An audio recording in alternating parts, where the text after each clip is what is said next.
from PA. Him and his Okay. wife with me. See you tomorrow. Nice. So I asked him today, Yeah. oh, you connected, I guess they went to school together and then they come over, but he went to university.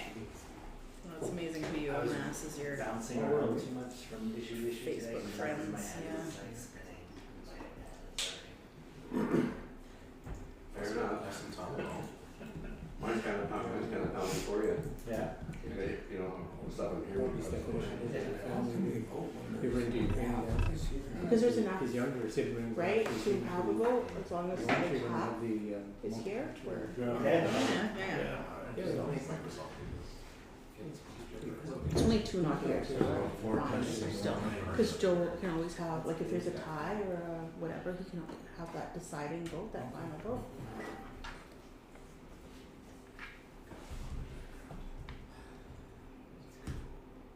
Okay, there's more staff though here this time. We outnumber you now. Yes, we have four. I have a You guys quick, got her.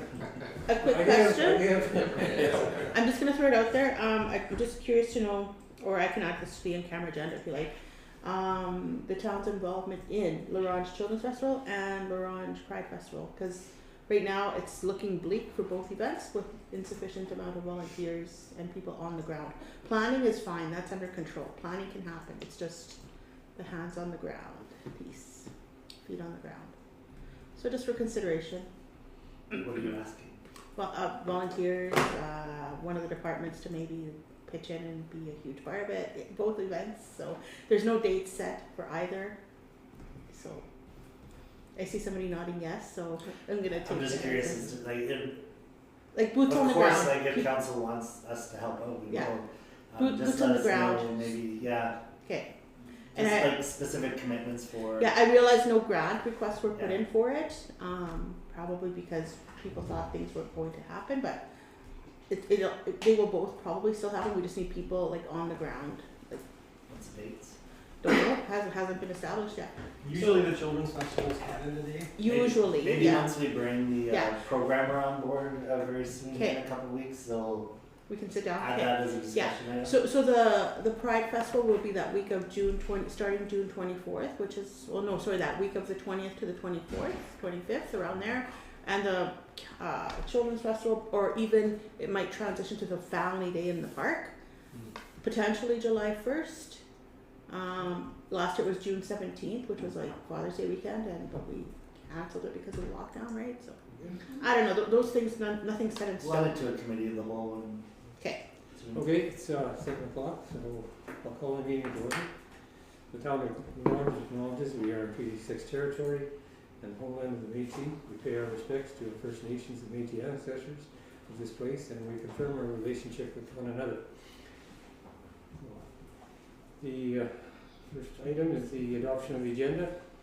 I move to adopt the agenda as presented Are you putting those? with the addition Any- of the two community festivals into committee of the whole. Okay, any other additions? Okay, if not, we'll move the agenda as being presented. Seconded? Second. Okay. All in favor? Aye. Carried. Move to the meeting of January 24th, the minutes. Are there any errors or omissions? I'll move to adopt the minutes as presented. Second. Carried. All in favor? Aye. Motion carried. Any business arising out of those minutes? Okay, we'll move to committee minutes and reports. We have library reports from several of them. We're missing the airport advisory. September 20th. 22nd. September 20th. Any questions on those? Is anybody from the advisory committee here? I'm the second alternate, but I didn't attend any of these meetings. Either way, I do move to receive and file the report, the committee minutes and reports in section 4.1 and 4.2. Can we do both together? Yeah, we do all They're in reports section together. 4. I just, I'll second. I know the December first, there's not really, there's just an agenda, there's only minutes, I don't know. Maybe there wasn't anything talked about. So I don't know, if you wanna exclude that one until we get some minutes. No, those are minutes. Those are minutes? Yeah, there's only very brief commentary under each item, or? No, well, The we've got last one. agenda, December 1st, 2022, 6:30 PM special meeting. It's just an agenda that's attached. Yeah. Sorry, which one? For the library. December 1st, Oh, 2022. library, sorry. Library. December 1st? That was what they sent, so. I would just exclude that one. Okay, so I will rescind that motion and I move to accept the committee minutes and reports as presented for the CYVC Airport Advisory Committee, September 20th, 2022 minutes, and the Alex Robertson Library Board, January 15th, 2022, February 22, 2021 AGM minutes, April 19th, 2022 minutes, May 16th, 2022 minutes, September 19th, 2022 minutes. Second, Ron? I'll second. Okay, second. Councilor Bashar, all those in favor? Aye. Motion carried. We move to, committees of whole. Okay, I'll move to enter into committee of the whole. I'll second that. all over. Motion carried. Okay, item 4.2, the financial estimates, request for direction for everyone, just for a brief.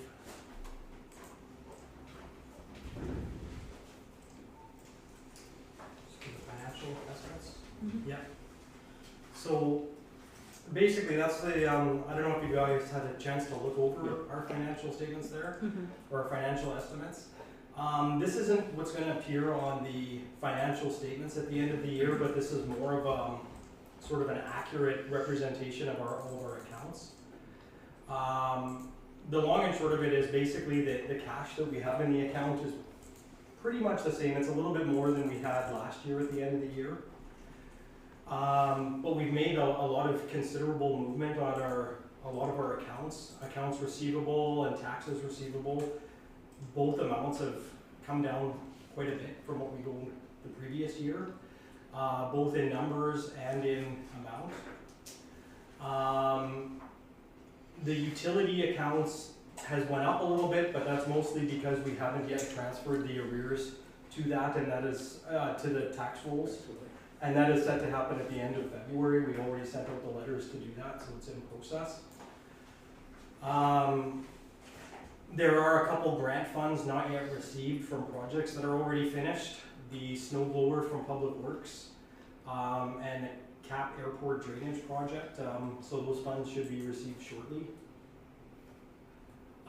For liabilities, we do have quite a bit of grants received in trust.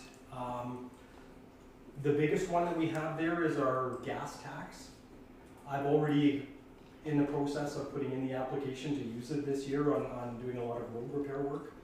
I don't anticipate that it'll be declined because those funds are set aside specifically for our town to do that kind of stuff.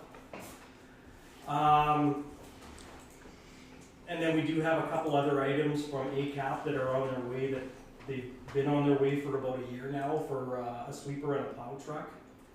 And then of course we've got the COVID reopening project that our recreation department's taking care of.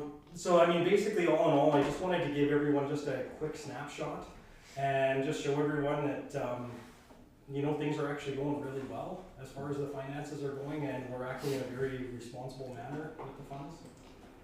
And yeah, we're just keeping it going. This is great. It's nice to see a report like that. It really breaks things down and makes it a lot easier to kind of track everything. So thank you for that. Thanks. Is there any questions, about anyone? the finance? I didn't see anything outstanding. Well, besides being in a good position. Okay.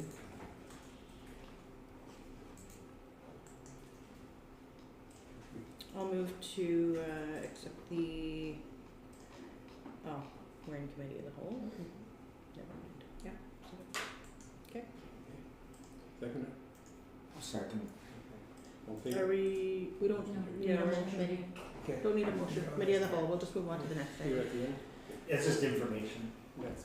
It's nothing to- Okay, and the review of the request for direction on the animal control bylaw. Yeah, so this item has come forward as we recently renewed our agreement, and this is kind of the second part of our update to our animal control strategy, as just to review and update of the bylaw. As you'll see, there's 3 older bylaws, one for dogs and cats and one for livestock and poultry. And we're proposing to amalgamate those and update them at the same time. Although there is a draft of what that bylaw could look like enclosed, it's more for information. It's still very much draft at this point. And really what we wanted to do was walk the committee through a number of questions where administration needs some feedback on what you want to see in this bylaw, as well as give you opportunity to bring forward any other things that you might want to consider in the bylaw. So we just have a number of questions, and the intent is just to walk through them and get feedback.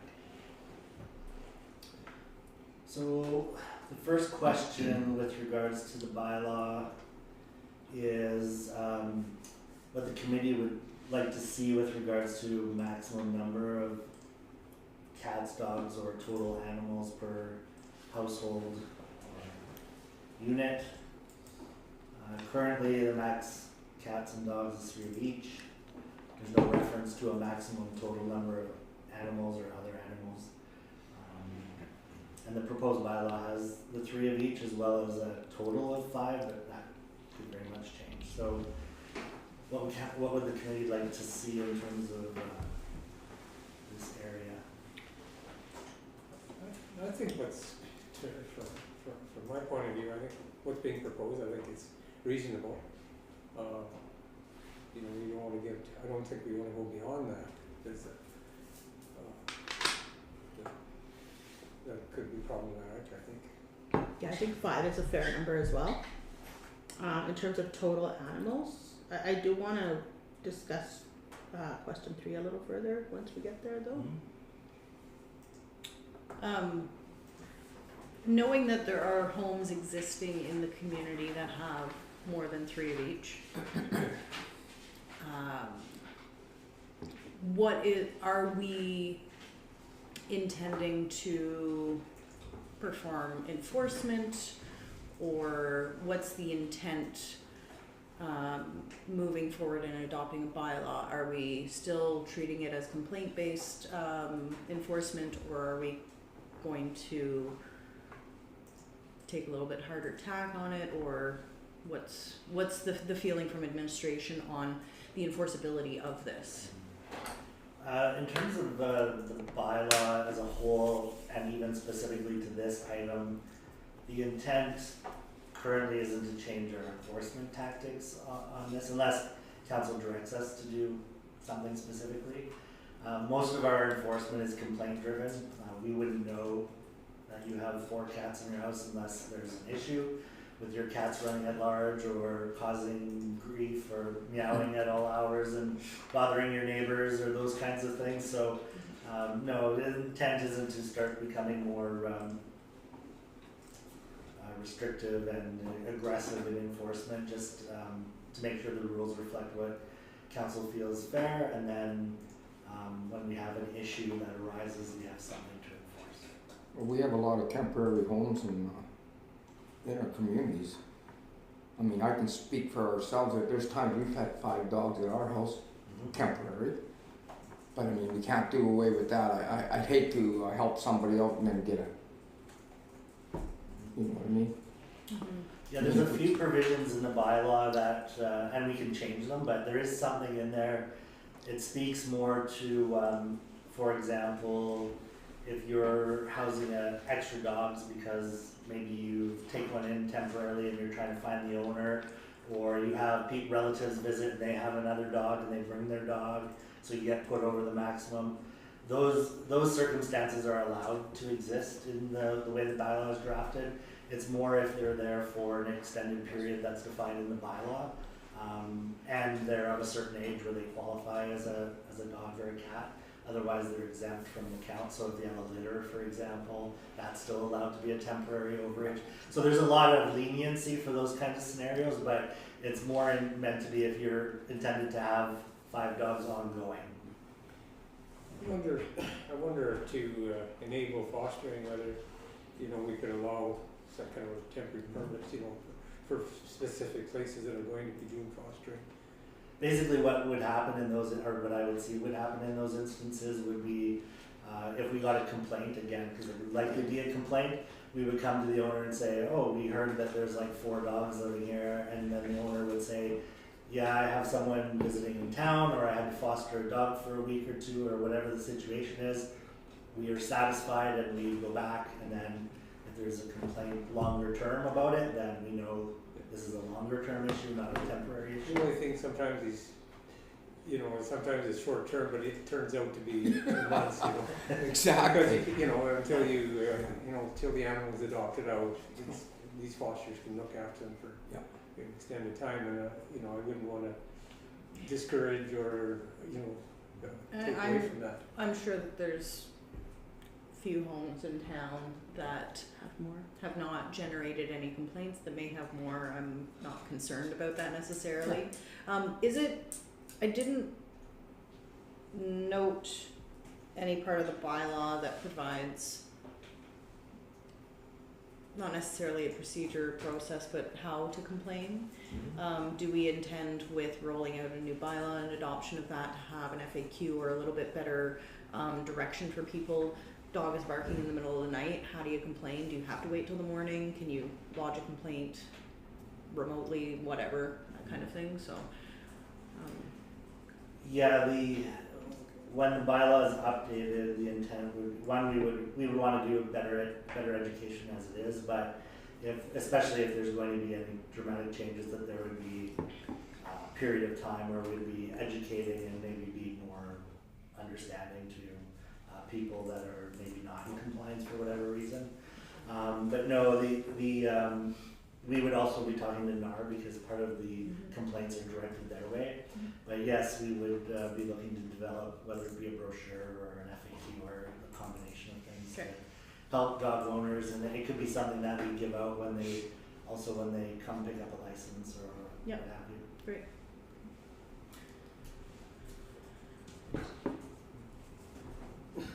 I think another area that we need to be a little bit concerned about is that there are some people that are breeding and selling pups, and you know, they should be licensed if they're going to be selling, and there should be some controls in place so that the animals are vaccinated before they're actually adopted out or sold off. But I don't know how you incorporate something like that. Well, how do you even begin to enforce that if you're not throwing a ton of money at it? How are we going to, you know, the bitch and heat that's running around town gets loose for a week, goes back home, whelps a whole bunch of babies, and then you have all these cute huskies, and There's some people that are advertising on Facebook Oh, or whatever, yeah. selling them. but they may or may not be intentionally breeding them, but There are some that are. are we? Well, yeah, there are going to be people that do that, but how do you? I don't know if there's, from an enforcement perspective. Well, there's really two parts of it, and we can do a little bit of research and look at what options. But essentially, if you're running, whether it be a kennel or breeding and it's business, then it should be regulated as a business, and there will be certain things in the zoning bylaw we could have in place where if you don't want to see that activity in a certain zone, that would be one way to deal with it. But also just in general, if you want to see animals treated in a certain way, those general provisions could be in the animal control portion of the bylaw. So we can take a look into it and come back with some ideas. Yeah, I'm getting this from, member NAR, brought that up and said, that's something we should consider. And so I'm just bringing it forward on their behalf. Yeah. Look into that. Yeah, I'm not trying to be like. And like everything else, it'd be No, I completely know any of this is hard to enforce. That's why we only have a few licenses, and because people don't come forward and we don't go into people's households. I know how many people have dogs because I knocked on quite a few doors, so I know they're out there. Do you need a business license to have a kennel? It's a If business, you're, an operating yes, company. except for, the animal pound Yeah, we pay for us as an exempted kennel. Jeff? So the next one, oh, sorry. Yeah, Just to add to that, your worship, you're talking about the breeding of animals and whatnot, and obviously we're gonna have to take before we implement this, take a closer look at the zoning bylaw to make sure everything jives nicely with the animal control bylaw, but this is an example, definition of kennel in the zoning bylaw reads that any built-in compound, group of pens or cages where 4 or more dogs or other animals are kept for any purpose, which is meant to capture breeding, which must be licensed to operate as a business. So we'll have to look at that in the context of this bylaw, make sure that all jives, and we may end up having to alter the definition slightly to work properly with that. Okay. Thank you for that. Yes. the next question,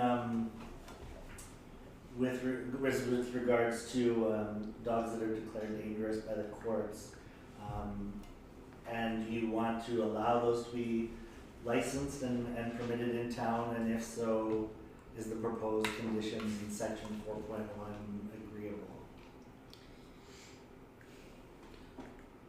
I'm feeling that, we shouldn't be licensing dogs that are declared dangerous by a court of law.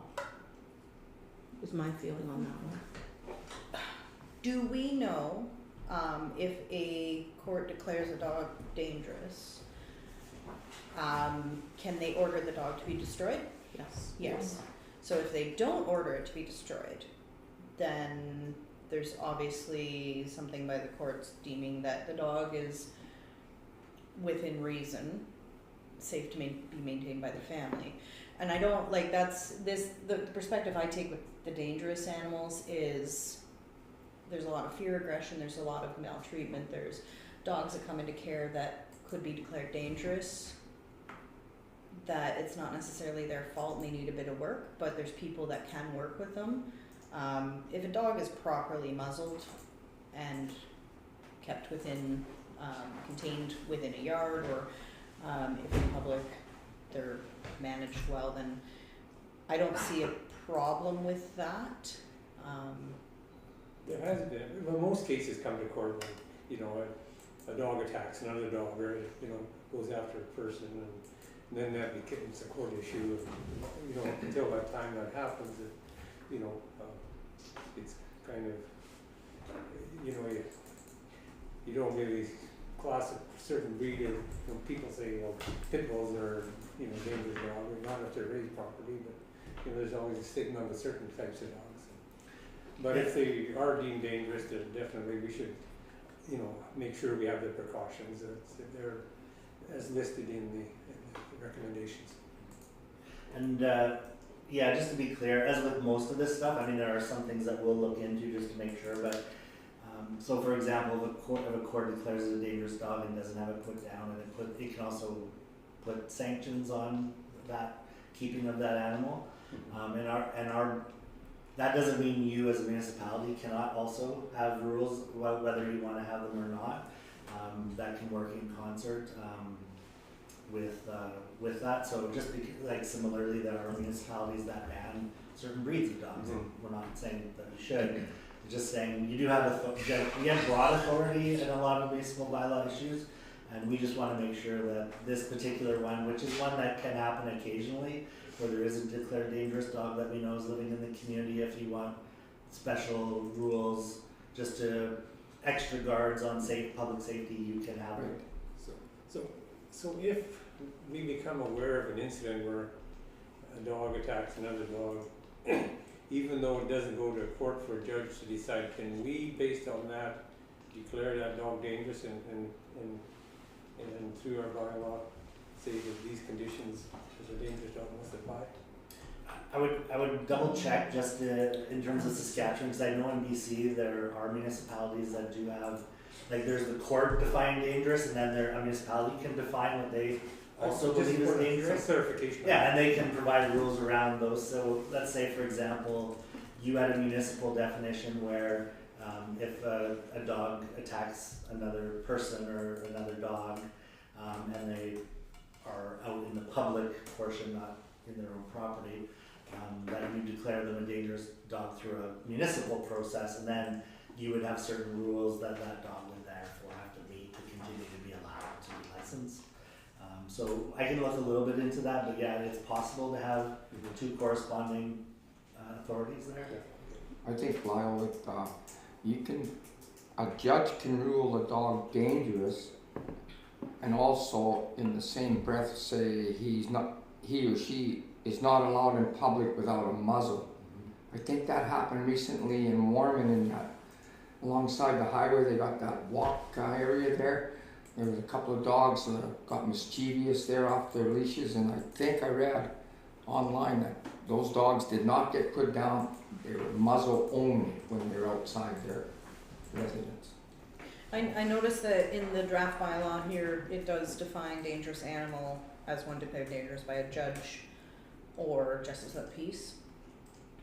And if we are doing this, I think having the authority to define within the municipality what is a dangerous dog, so that we can have, when we become aware of incidents, because not a lot of people are going to pursue through the courts if they get bit by a dog on a walk, because I have friends whose dog was attacked when they were walking their child out in Arange, and I know of a dog who has a history of poor reactions to people and has nipped and bit, and having clear rules in place for the owners of those dogs allow for, I think, the municipality to set a standard and also provide the support to those people that have dangerous dogs, like, yeah, this is the expectation.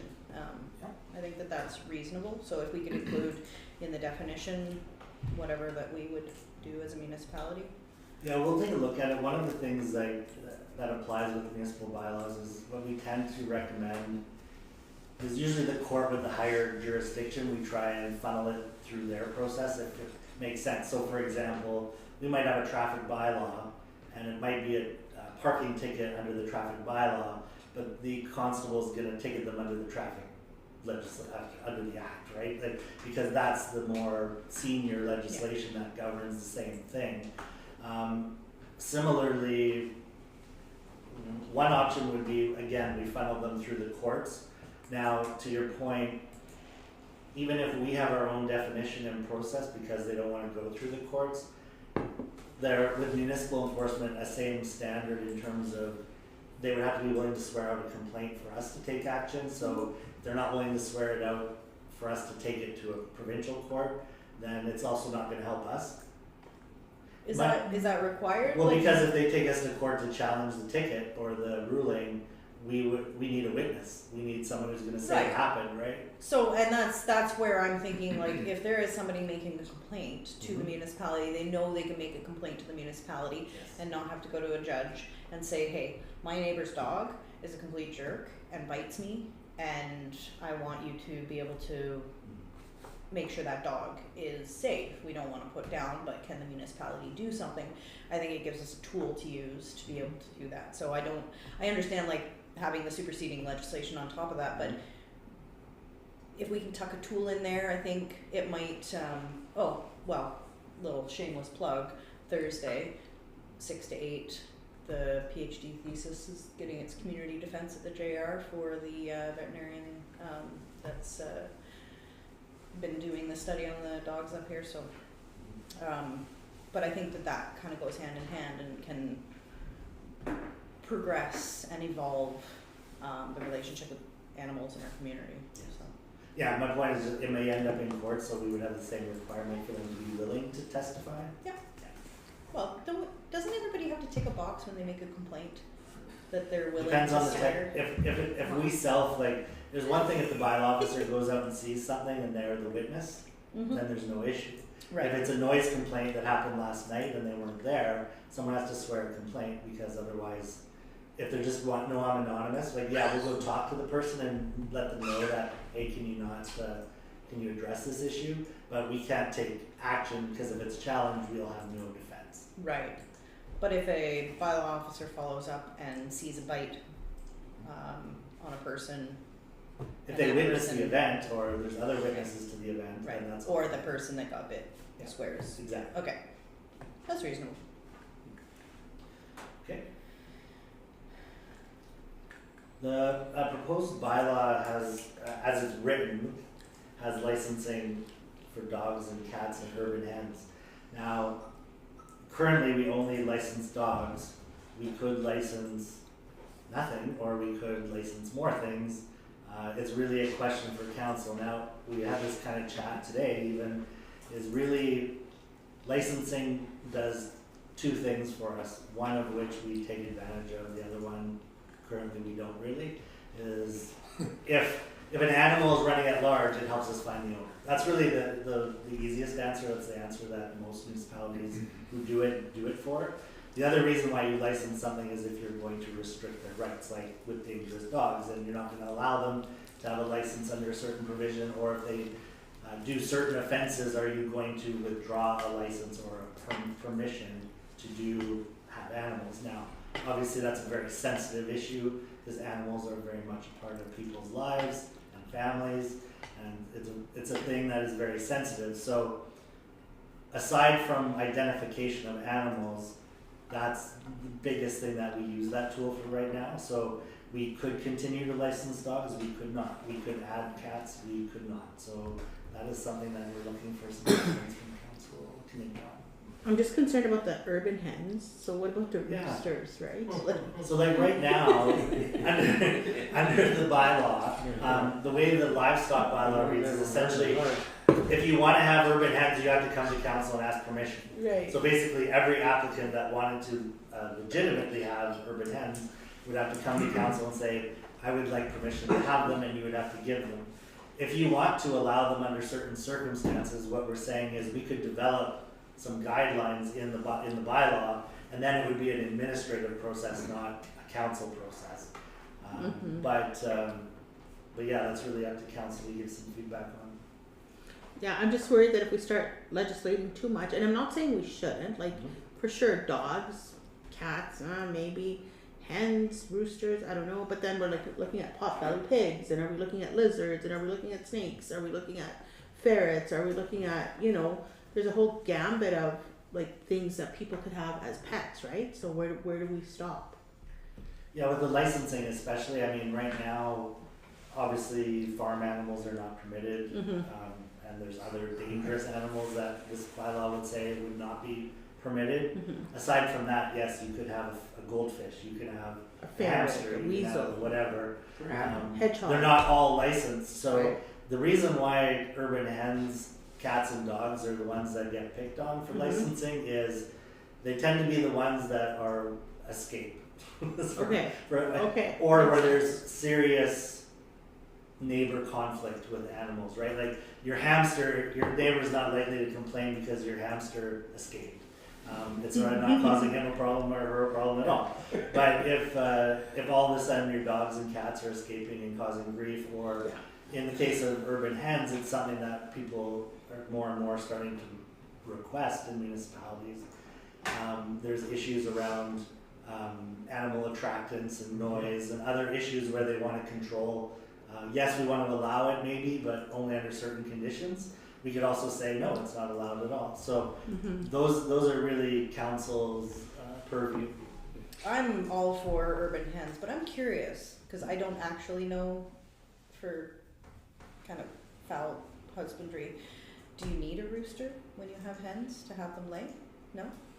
Then No. there's no They would problem be with they rooster. would be not allowed. Like Roosters are not allowed, it's only Yeah, laying urban hens. hen provisions in municipalities don't allow roosters. The Okay. only difference is you have fertile versus non-fertile. Yeah. Fertilized eggs, right? Okay. What are guinea fowl part of urban hens? Or is this ptarmigans? pure chicken? Or is this any Chicken. What about wild chickens? chicken We can't only, have no guinea chicken. fowl? Oh, Well, okay. then they're wild. They're not in your yard Okay. captured. Right. Keep a pet. Yeah. Wild chicken. See, I understand that there's multiple people in town that would love to have the Hens. ability to keep some hens in their yard. I think with the proper measures, hens are actually really beneficial. Very good age. They good eggs, so families can have a bit more food security, for less money. If I'm sure I've seen people in the grocery store with their flats of eggs. To be able to produce that within your own property, I'm sure is a lot less. You feed them your food scraps, which is really great for the landfill. You can reduce the amount of waste going to landfill. Good fertilization for the yard. You can like run them across your front yard and they fertilize and pick all the bad bugs out. Like there's a lot of benefits to having urban hens. I think it's a question of which properties we allow them on, which will like Which backyards? yeah, bigger ones and that are further away from the neighbors, probably no problem. When we get into, you know, the more tight residential areas, is that a problem? Or how many hens are we gonna lose to the coyotes? I know it was a big, like, the community I was in most recently was Sparwood, and they have bear tracking issues, and they allowed it, but there was very strict rules around it, for the same reasons, like, you don't want coyotes drawn into town thinking they have a food source that is. They do attract. Yeah. They do attract. But if they're kept properly. Yeah, no, they gotta be secure. I mean, if they're secure, they'll be fine. But, when it comes to licensing, I guess the only other option would be to have a permit system. And that's an idea that was brought to council here 3 or 4 years back, by visiting vet. And it's a way to actually enforce some of the conditions that the dogs are in as a condition of their license, as a permit. So the dog, or an animal's not being treated properly, not being sheltered or watered or those kinds of things that you actually, if it, you know, it becomes problematic, you can actually pull the permit. Right, so back to my previous comment around there's 2 reasons why you license. One is to find the animal owner. That second one is if you want to, now you don't have to license, permit, really similar terminology. If you want to have more of a permission-based system, which is essentially to say, if you break certain types of bylaws or enough of them, we're going to take away your ability to own an animal legally in the municipality. That is what a permit/license does, is like a business license. If you don't follow the rules, you can't have a business. Same idea. So we don't tend to use that reason for licensing, but that doesn't mean council can't put their expectations for animals are to be treated in the bylaw, and then regardless of whether we license the animals or not, the expectation is you follow it. If council is interested in, like, don't break these, or if you break them 3 times in a calendar year, you're going to lose your privileges, or other penalties that would jeopardize a permit or a license, then we could include that. But if council doesn't have the will to take away animals from people, then I would say don't worry about that part. Because the only other deterrent is the fines right now. Like, we issue fines. We don't do a lot of it. We tend to do education and warnings. But if we had a problematic issue, they would get repeated fines, which would escalate in cost, and that would be the deterrent for not following the rules. There is a provincial animal protection officer that has been brought into our community several times, and animals have been seized. So it's out there, you know. So I mean, Once you in gotta a be. blue moon, though, that getting the APSS up here is impossible without 1,000 complaints. But for example, like, and that's where another example where I said, we're not recommending this, I'm just explaining, but if, let's say there was attacking another person or animal out and about, and maybe there's another egregious offense you identified in the bylaw, and you wanted to say, look, like with dangerous dogs, if you do this, you're either going to have a restricted license, or you're going to have multiple offenses and you'll lose your license rights entirely. You could do that. That's basically what dangerous dogs is all about. Is I'd be hesitant to move from a licensing system to a permit system, at least at the moment, because I just threw it out there Yeah. because it's an Yeah, idea it's- that it's- not common. you know. I think that's a long game potentially, but I don't know if, from a general sense, if the community would be willing to participate. People are gonna have their animals, and I think encouraging licensing is good. That does provide the municipality a little bit of a you know, there's some rules in place. I think coming heavy-handed with this could lead to issues, and then tying up enforcement resources, which, Well, if we're not enforcing it, if you wanna come in and pay for your license, come in and pay for it. If you Yeah. don't want it, don't bother. I mean, well, You know, that's the thing, is we want everybody to get on board with compliance and try and use a carrot instead of a stick. The benefit of licensing is if you get animals running at large, they don't have a permit. absolutely. And so then you got reason to pick them up and then Yeah. make that contact with the owner and then deal with it from there. So there Yeah. are benefits for sure. Cats, I don't, right now they're not License? required to be licensed, eh?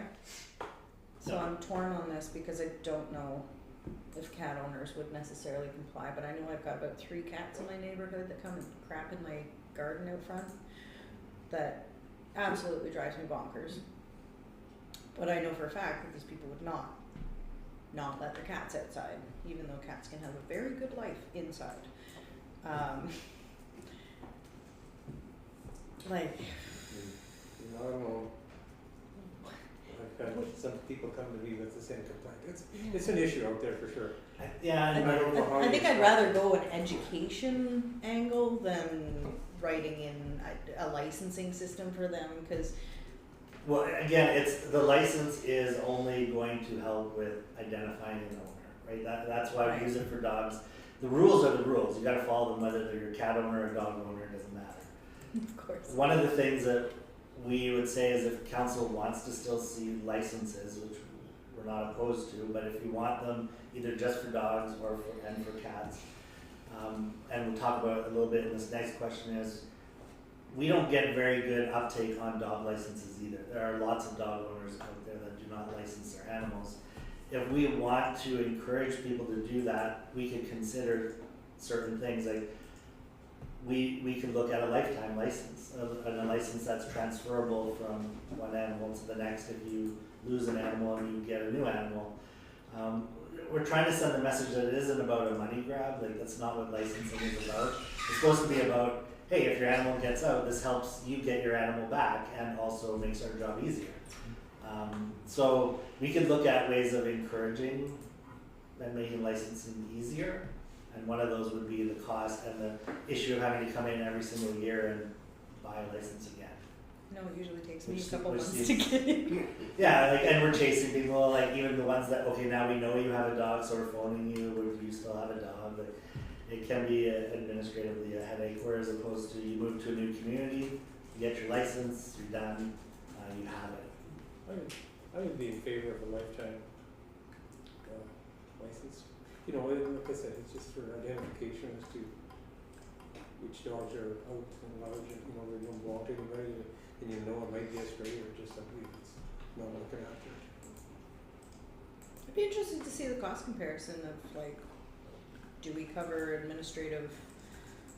Probably never, Time? but Administrative time maybe, like that would be about it, like. yeah. If there was, if it wasn't 20% uptake and it was 80% uptake, we would, and we had it only once in your lifetime versus every year, you might just be as well off, like in Right. terms of revenue anyway. So really, it would be about trying to encourage people to license them. Maybe we do other things, like when you get a license, you get a little brochure on all the rules. Maybe you get a a doggy pickup bag keychain or something Wow. that encourages you to Town pick up branding. after the. Yeah, exactly. So we Well, can do and- lots of different things. And also planning into the future to have an off-leash dog park somewhere in the community, just saying. And if we have stats, that would help us, right? If Yeah. we knew how many dogs there truly were in the community, it would also help NAR build a business case for, or someone who wants to bring a kennel to town or a vet to town. Like, there is advantages to licensing, don't get me Yeah. wrong. So if Well- we could encourage it in other ways, it would be great. As somebody who has a couple of dogs, having the ability to do mail or online licensing and get mailed out a tag or something like that, that would be great. Because that, literally trying to make it here during open hours, my hours conflict, so I rarely can get here when the office is open. So that would be beneficial. But I'm all for, if you think we would have any uptake on cats, and I'm all for hens with proper regulations. I would agree with the hens. So just so we have an idea of who has hens and who doesn't. We could do cats, but honestly, I can't see people actually pursuing a license or a permit for a cat. And if you keep your cat in and it never gets out, then we never know about it. It would be Anyway, just like the dogs yeah. that we have now, as we won't know. But if, like I said, I would like to come up with a system where we incentivize people to do it, make it easy for them, and communicate why it's important as opposed to Yeah. like what. Well, what if it just went straight to a registry? Just register your pet. Yeah, Just start there, same idea. Yeah. Yeah. and honestly, cost recovery of the Even if it was free, administrative and, if yeah, it was a way for us to know. yeah. And council was willing to invest the cost of the tags aren't. It's not Pretty significant. negligible, yeah. So I mean, it's not about the money, and if we went about it a certain way, maybe people would register just to get the tag and help out the community and maybe bring potential future animal services to the community because we would have some stats. I would 100% be on board with that. I don't know about anybody else. Yeah. The amount we spend on animal control to begin with is pretty significant, so if we can get people participating.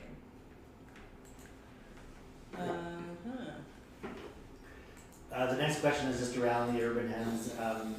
You probably, if you had a chance to look at it, if there's anything that is concerning in there or you want to add, certainly willing to hear it. Or if you think of something and you want to send us an email after, even we can look at revising that section. We still need to do some reviews, as Jeff said, administratively, just to make sure that we're not creating anything too onerous and making it as easy as possible that jives with the other bylaws. So. Just on that note, Your Worship, if I may, and just something I've raised with the administrator, I'm not sure, one of the permit requirements relates to the fact that if someone wanted to keep urban hens and obtain a permit for doing so, they would have to get the permission of all the property owners of lands contiguous to their property. And I'm just thinking out loud about it, you know, do we want to put it in the hands of other folks?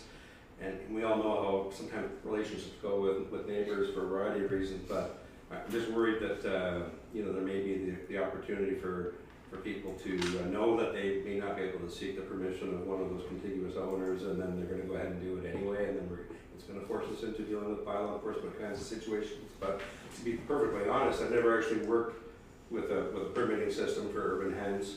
I'm quite familiar with them. We've done lots of regulations in BC, related to the keeping of urban hens. Sustainability and food production on your own property is all the rage. And these regulations that have been included here in this bylaw are quite excellent. It's just there's that one question about the property ownership and getting approvals from others. Just a little. That's one I have to chew on a little bit, and like I said, I haven't had any direct experience in it, and I just wonder if maybe we want to pursue that, but we'll look into that. What about having like a discretionary use process where you notify adjacent landowners and they are allowed to comment? What if you don't get along with your neighbor? Yeah, they can. You know, I'm sure you really, can. So you can't have hens but yet you can Guys do are all the jerks. conditions, Yeah. and You could, yeah, somebody. but that's the thing, is discretionary use process, a neighbor commenting, doesn't necessarily mean that council won't permit the use. It's just they have an opportunity to be heard of their concerns, and maybe those concerns can be installed into the permit that, you know, says you must put in a sound barrier on this side or whatever. So I just try to put myself in the shoes of one of those neighboring property owners that might say, well, they have an objection to it, but assuming that they're gonna follow all the rules that are put in place, presumably there'd be no problem.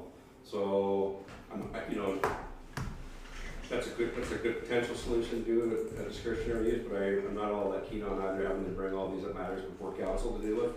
You know, usually you have the rules here, you educate people. You know, if we're gonna allow the urban hens, and I think the intent here is to allow them on all properties that have a single detached dwelling, throughout the entire town, right? I've seen it where it's done where, you know, it's limited to certain areas, and the number of chickens you can have is based on the size of your property, but I like this 5 per person, it's nice and clean, and it has to be a single detached property. If you're a tenant, you have to have the permission of the owner, and so on and so forth. And I think that you just, to some degree, are rely on the fact that people are going to follow the rules, especially if they've gone to the length to get a permit, and go from there.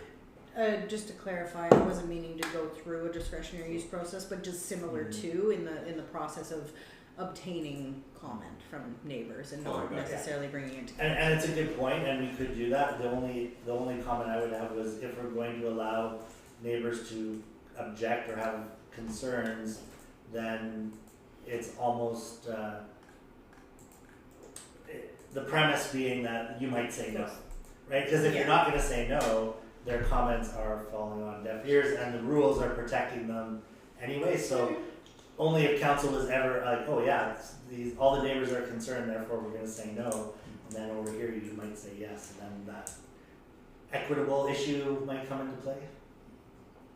But if it's dealt with administratively, it just provides Yes, that makes administration with record of this neighbor saying, hey, they've had cats before and they were, you know, they treated them inhumanely.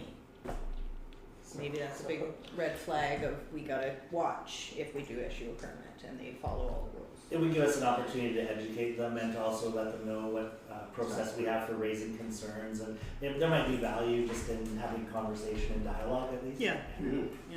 Perfect. So right now we've got 10 square meters of area that can be used.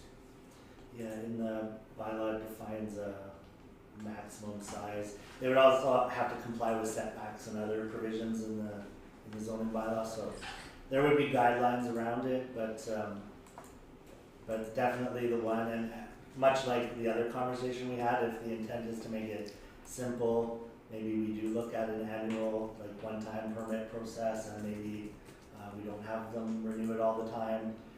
We can definitely look at that and bring back something that fits, so that we're treating everything similarly. The other advantage to limiting it to 10 square meters, that's an ample area for 5 chickens if somebody wants to have the maximum, but also you don't have to apply for a building permit for anything less than 107 square feet. So that gets us away from having to get to that level of complexity. Well, and I guess you don't want, I mean, if she said 1 chicken for 100 square feet, I could have like 400 or, and, you know, that, so it has to be some guideline that Yeah, and that's what we said. restricts maximum number. Yeah, there's max 5 animals that would be 500 restricted. Yeah. I'm not including chicks, chicks that are not of age. They're less than 4 months. It's a different discussion altogether. I like it. Yeah, me too. The next one was just, we're proposing to add boarding fees into the bylaw so that they can be, again, often if there was an at-large situation and we're charging fees, we want to have, and it ever does get challenged, we want it in the bylaw what those rates are, just because it's that extra bit of enforcement. That's really legitimate. That's fair, yeah. And then the last one is on fines and penalties. We're just proposing a simple, not like a different value for every offense, just $120 an offense. And then if you have a subsequent offense within 12 months of the first offense, that would be double. And then a voluntary payment discount, which we've thrown out at 25%, but If council wishes to change any of those, administration is fine with that. I think those are fine, those rates, if that's, how long have those rates been there? How many years have they remained unchanged? Oh, Like- your dog bylaw is quite old. Okay, That's still a good chunk of What's the change, year over there? $120. yeah, it is, that's what I'm wondering, do Get we your need to raise attention. them, right? So the dog bylaw is 2011, Okay. and the cat bylaw is 1996. $120 and 1 year probation. Yeah. Yeah, Yeah, I think those are fair given very good. the economy, right, the current economy. Okay, any other items that we didn't discuss that council wants to bring forward? Committee? Oh, great job. Okay, we'll work on a revised draft, and doesn't mean we're gonna approve it the next meeting, but we'll fine tune it and then That's we'll bring the it. concrete. Perfect. Thank you. That's good. So item 5.4, which was my addition. My two additions? 5.4, rise and board. Festivals. No, well, 5.4. before the, that would be Um, 5.5. The addition of the festivals? Maybe done. Okay. Thank you, Your Worship. So in La Ronge for the past few years, we have had two more or less customary summer, or I guess introduction to summer festivals. Right now, both festival committees are facing a challenge in terms of recruiting volunteers. So I would like to put forward the idea that we as the town of La Ronge potentially become involved in both those festivals in terms of helping on site when those festivals occur. There would be no need for planning at this point in time, as there are plans from previous years in place that just need to be reenacted and maybe modified. Very, very little. I don't have actual dates for the festivals, but I can tell you that the first festival, well, there isn't date for either, but we've got both the La Ronge Children's Festival, which needs volunteers, which traditionally happened July 1st. So at that point, in previous years, people, by virtue of the parade being that day, by virtue of it being Canada Day, just assumed that it was always the town that put it on, although it wasn't the town until like last year when the town did participate. It was always a volunteer committee. So then last year it ended up happening at the end of June, Father's Day weekend, because we didn't want to have, I guess, competition with the Napatak Ramble. So there are tentative plans for a La Ronge Children's Festival this year. Date to be determined at the AGM March 9th, I believe. So I would like for us to really consider asking some of our folks that work with us in various departments to maybe be part of either the volunteer group or actually be there as employees helping in the different areas where there are responsibilities, such as, you know, putting up equipment, taking down equipment, supervising, manning stations, clean up, that sort of thing, because that has been customary in previous years for the La Ronge Children's Festival, and I'd like to see that continue. There has been some conversation about maybe changing the focus of that, but nothing has been decided. And then number 2, the same request for the Lac La Ronge Area Pride Festival, which has in previous years been a week-long event. It hasn't been determined this year if that will be the case, but there will be a day in the park per se as connected to that. So again, looking for our participation in, you know, setup, supervision, cleanup, and whatnot. At this point, there isn't a request for like actual monetary commitment other than in-kind use of things like tables and chairs and potential employee participation as a paid employee or as volunteers is what I'd like to put forward to council in terms of, do we want to be involved?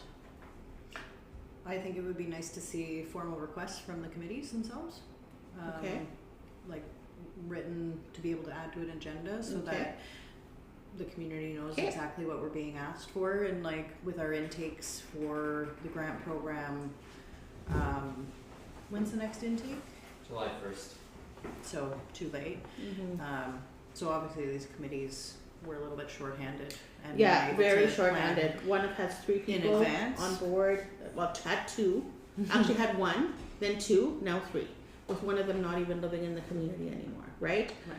And then the other committee, like basically what will happen if there are not enough volunteers, because right now I feel there aren't enough volunteers for a formal committee to actually write a letter. Like I could for sure write a letter or have someone else write a letter.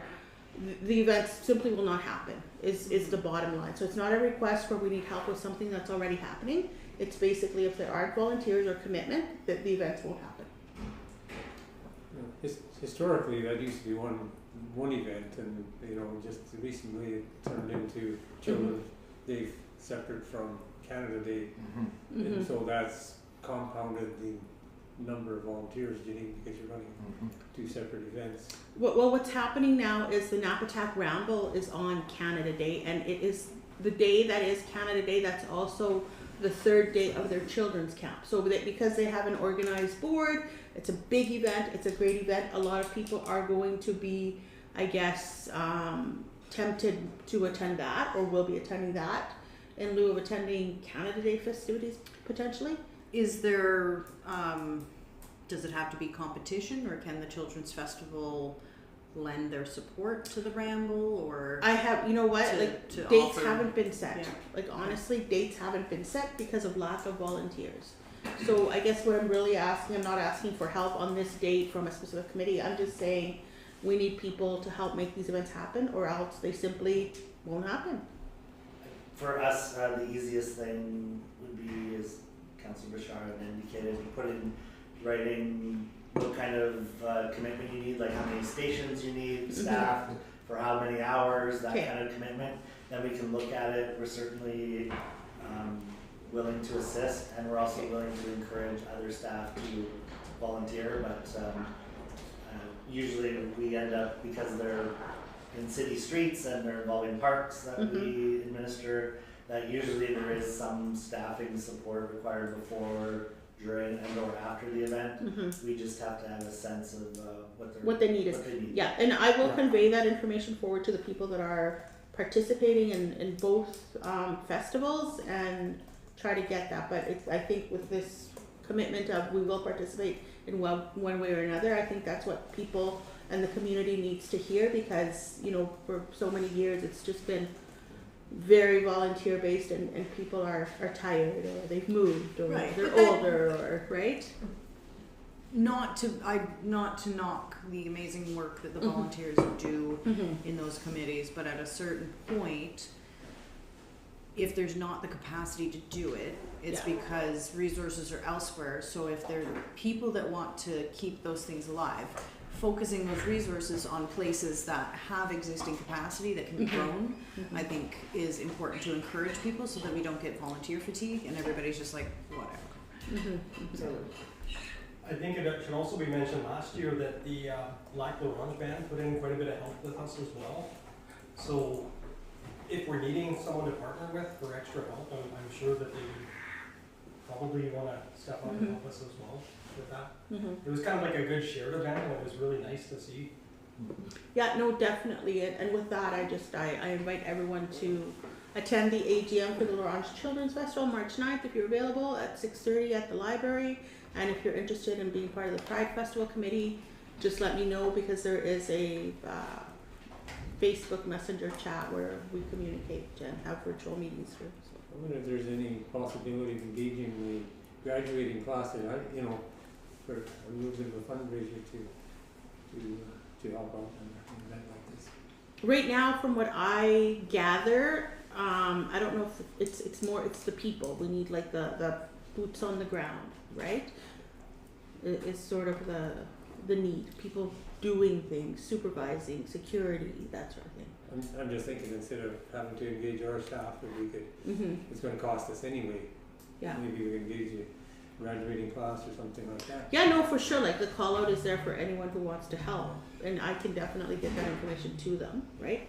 But they too will be planning for graduation, right? Which is in June, so There's our time worth out for them. yeah. No, I just want to put it out there, and I guess really also because this hopefully is being viewed, or I'm sure that Laurent now will write an article on this, that there is a need for volunteers, right? So the call out is there. If the community wants to see events happen, people need to become part of the events by volunteer. Thank you. Thanks, Viviana.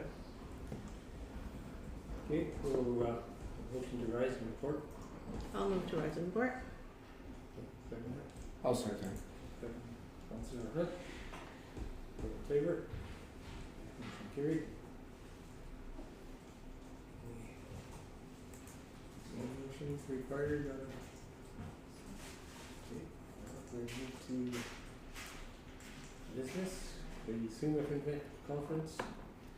Just a sense of who's going. Is that what the?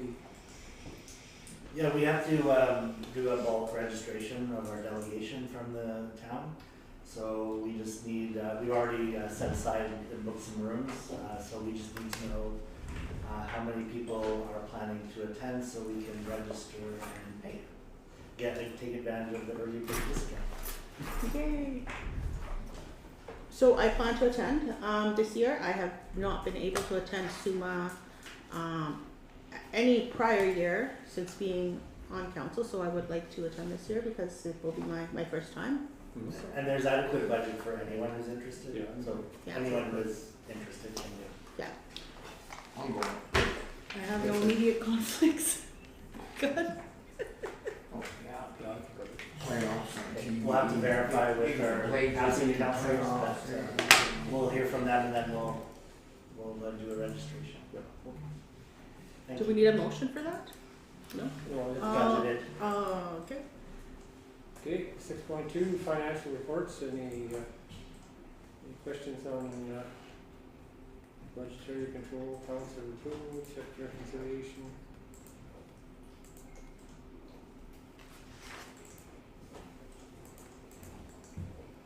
I move to file to receive and file I move to receive and file the financial reports for January 2023 as presented. Any seconder? I'll second. Councillor Hart, all in favor? Motion carried.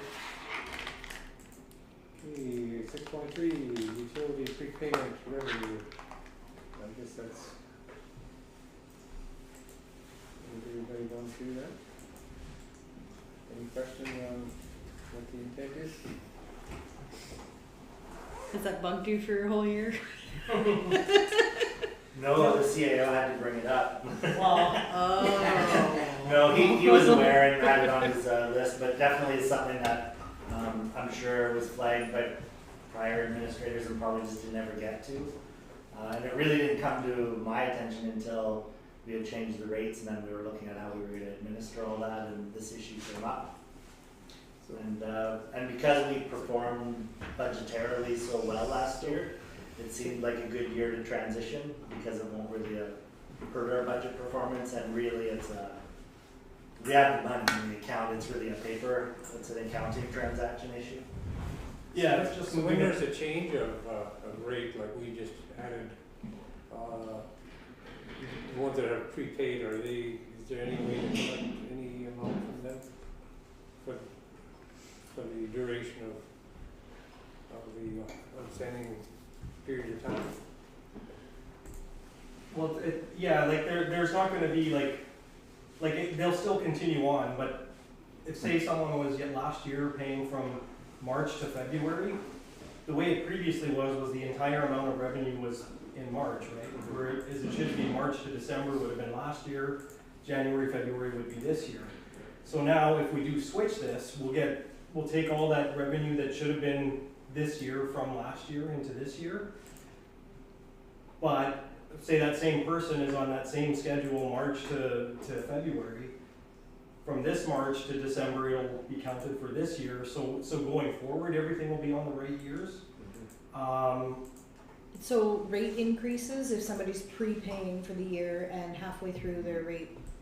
Going Yes. forward we will be looking at doing that when we do rate increases, yes. Is to just dump it on their next bill or whatever bill Yeah, we're yeah, getting. but we will do it enough in advance to give them advance notice so that there's letters sent out and people know what's going on.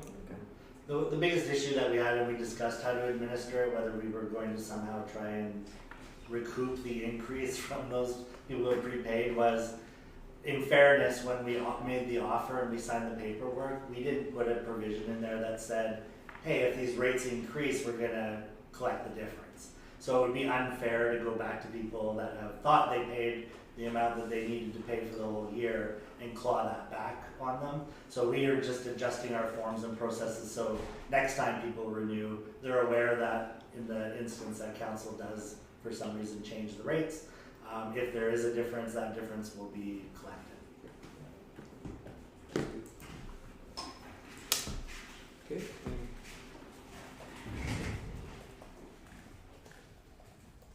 And yeah, so like Lyle said, it will affect our book balance at the end of the year, but it obviously won't affect anything in our bank account balance. Our overall reserve funds won't change at all. Okay.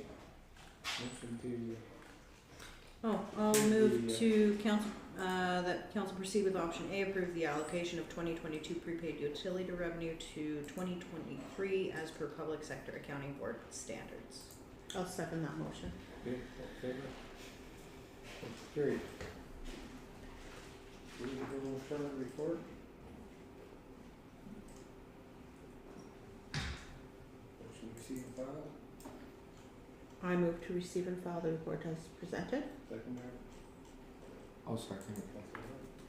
All in favor? Yeah. Okay. Okay, 6.5, the Canadian Dog Challenge, has been with us since 1994. I'll turn the floor over to Connor to just kind of give us an overview.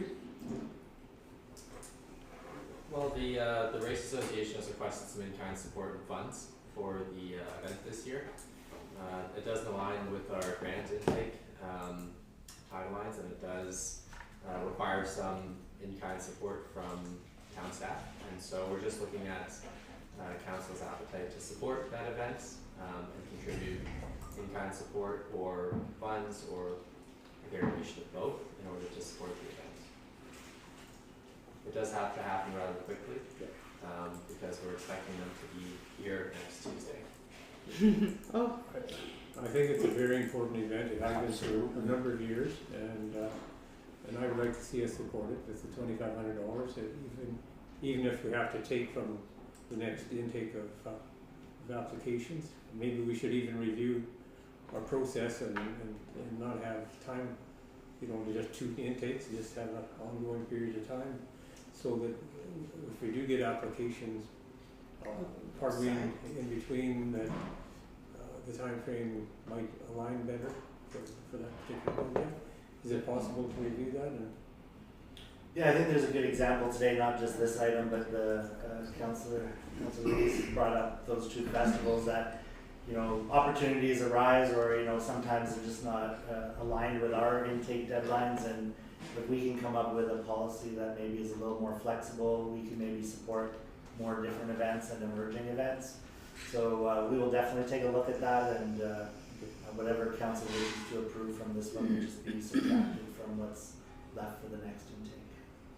yeah, I would be in favor of supporting this. Councillor McPhail, you're with us. Any? Yeah, sorry I'm a little late to the meeting. As I let everybody else know, I was a little tied up, so on this specific item alone, I'm a little torn on this. I think that this does provide a different level of an opportunity for some people to see some different levels of entertainment in the area.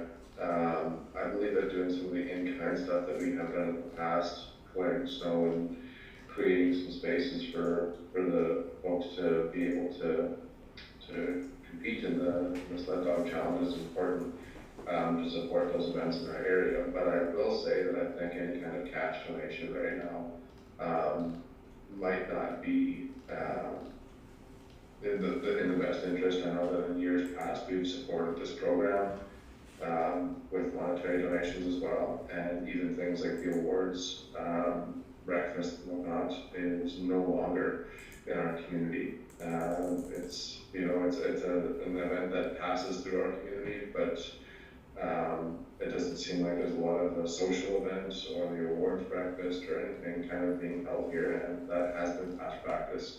And so for me, if we're going to be supporting something to the tune of $2,500, it would be nice to see that some of that money be kept local and support some of our vendors here that provide, services of breakfast and accommodations. Well, they're gonna be in town for 3 days, are they not? Yes. Well, they'll be in town for 3 days, I don't know. Yeah, the event organizers. Yeah, The event organizers would be in town for 3 days, but as Councilor McPhail mentioned, the entertainment or the racers would be coming and going throughout the 3 days. Yeah. It's really a checkpoint in the race. I have a couple of questions and a couple of thoughts. The late application, I find that really problematic because they've applied before and received funding, and they are aware of the process that we have in place, correct? Correct. So why are we receiving an application days before they're coming?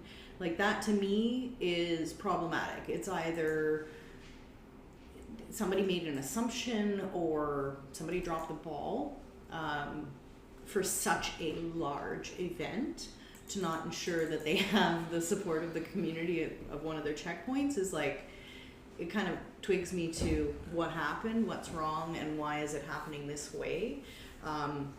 We've been pretty stalwart in the way that we've been accepting requests for funding by having this grant process in place. So I'm kind of with Councillor McPhail on the monetary side of thing. The in-kind, I think, is more than reasonable to put there. I'm assuming you kind of have everything ready to go and planned out to provide the in-kind support.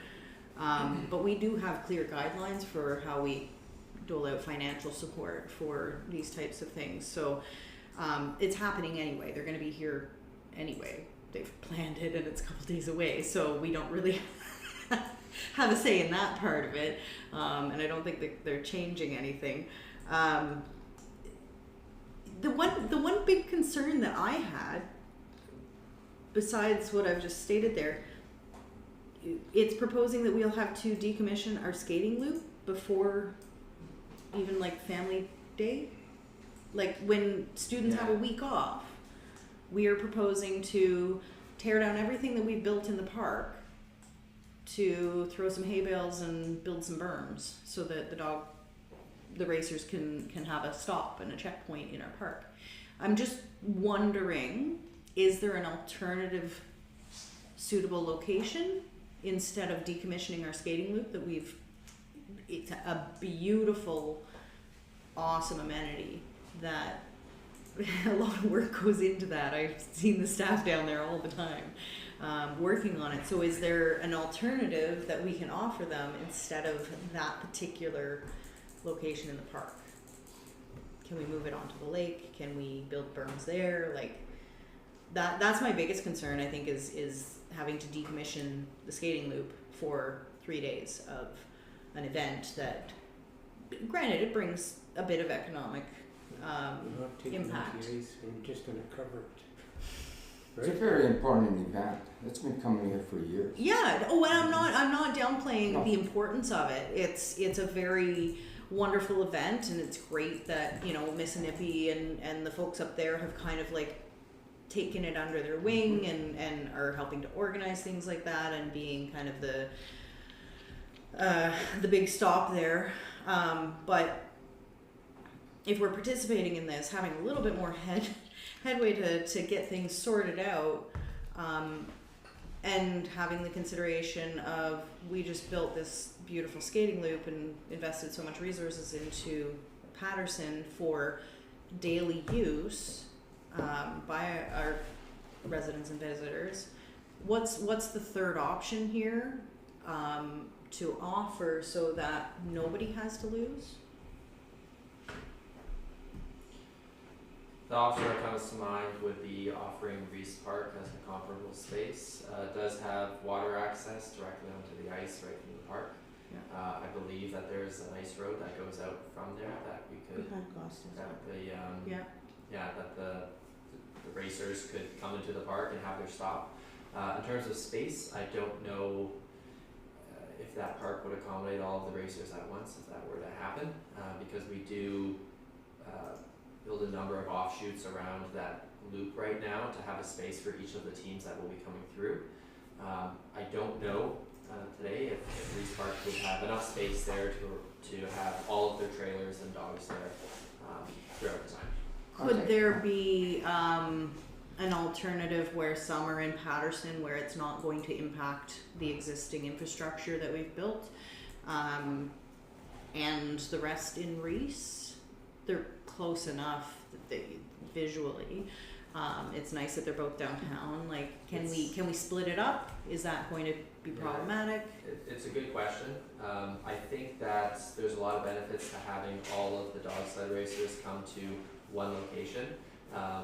They do track those teams with GPS, and so if we want this to be a spectacle for our community, Yeah. we really want to have it in one location and not have people have to move back and forth depending on what team is coming up next. I can imagine what it would be like if someone brought their family down to Patterson Park to see the dog sled teams come through, and those couple during that time went to Reese Park. I mean, that could happen, and that would be unfortunate. And it would also potentially be challenging, and they may need more volunteers if that was the case, because they might need more warm-up tents, more volunteers, more facilities to have it run smoothly. And so I'd really strongly recommend one park.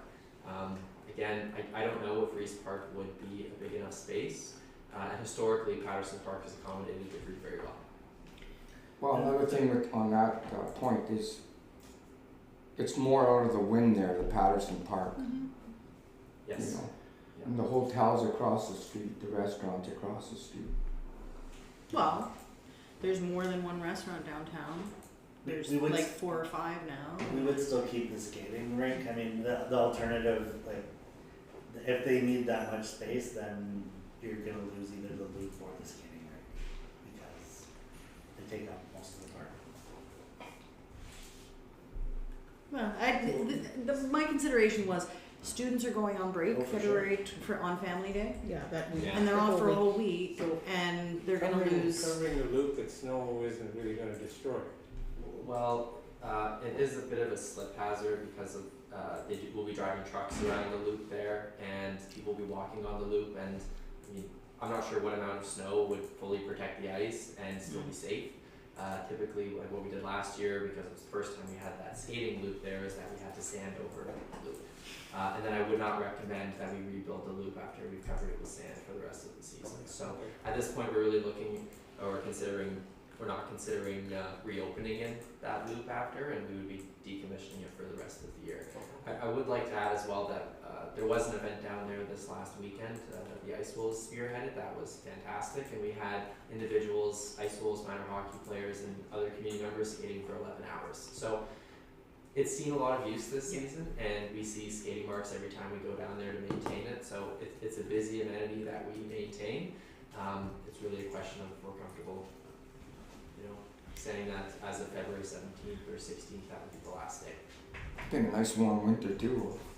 Yeah, it's been heavily used, and so is the rink on the lake, and so is the rink at Morley Wilson Park, and so it's a really cool amenity to have. But also this dog sled event is a really cool event to come through our community. And unfortunately, to Councillor's point, is because this has come to us so late in the game, it's really hard to have those discussions. Like, for us, it's at the point now where it's either a yes or a no, to be honest. And whether council wants to do the same approach as during the grant intake and go around the table and average an amount or not, that's up to you. One thing that might be, it's not something that provides any level of certainty for organizations that are seeking support, but coming in after the event, can they retroactively apply for a grant? No, Like, no, no. it's in the policy, no. Yeah, okay. But again, Or if we, can they apply if for we next look at year's? the policy and we provide, and we rework the framework so that you could apply ongoing, then it's unlikely that people would miss a deadline. Yeah. So it's something we can look at. But for today, that we'll take that back. We just need direction on this particular request today. Do a straw. Okay, I'll call the question. There's a request for $2,500 plus in-kind service. If somebody wants to make a motion to approve that and revamp the application process. I'll make that's a not motion to give it 2,500. I'll second that. And the in-kind, just to be clear, yeah. Okay, any further discussion? If not, I'll call the question. All those in favor of the motion? Aye. Opposed?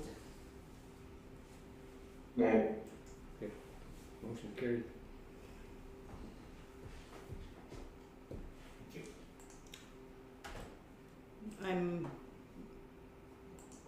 I make the assumption that administration will follow up with the organization about what our practices are and perhaps do a little hand slapping. They're aware. Yeah, okay. Right off from Perfect. And if we could get the notice of the Could be a meeting change of the in commission volunteers. could be out as soon as anything like possible, that. just 'cause it's only a few days away, right? So people don't find themselves surprised by that. 'Cause And just highlighting the other ice skating services that ought continue to be Yeah, available. I will mention that, given we have advance notice next year, we may consider things like moving to a different park that could also accommodate it, that wouldn't affect, the amenities that we build throughout the winter. That's something that we'll look into, Yeah. given the advance notice. Yeah, for next and year. maybe just convey the information that we would like some of the celebratory pieces attached to the event to be held in La Grange as to provide business for our current businesses, right? So any like celebratory breakfast or the evening before gala, I wasn't aware that they had moved them out of La Grange. their very large sponsor, I believe, is where they hold. Yeah, but what we should have, we do wanna see some of the business that an event like this would bring in the community, we could just convey that. That is, I can mention that for next year. Okay, thank you. We're past those plans for this year, but that's definitely part of the Yeah. conversation we can have. for Yeah, next no, year. this year we're down, right, like, it's happening. I'll make a motion to approve the Johnson Library Board appointments. I'll second. Okay. Appointments, the appointments. All in favor? Right. Motion is carried. I move to enter into camera. Seconder. I'll second. Councilor Bashar seconded. All in favor? Aye. Aye. Motion is carried. 5 minutes. 5 minutes? Please.